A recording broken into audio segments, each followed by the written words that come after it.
Timpla muna tayo ngayon guys ng hibiscus tea or gumamela tea.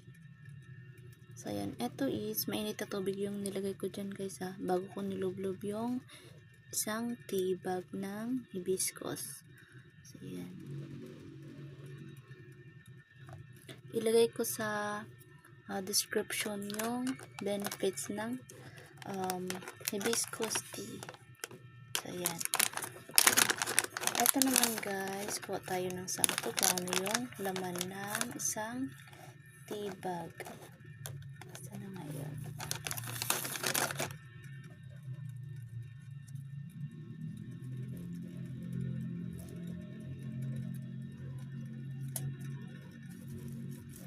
Ang laman ng isang tea bag guys is ganito siya.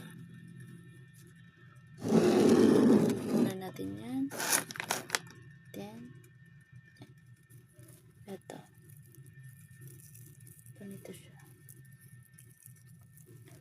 Mga dried na flowers ng isang red gumamela.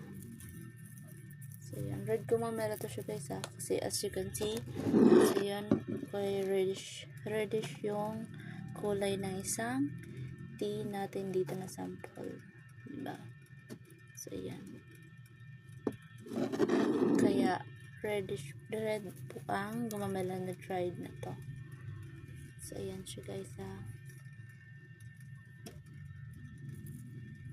Mabango yung scent neto guys.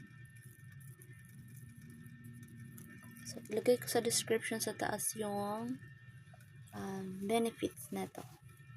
So, yun lang po. Thank you for watching. Don't forget to share.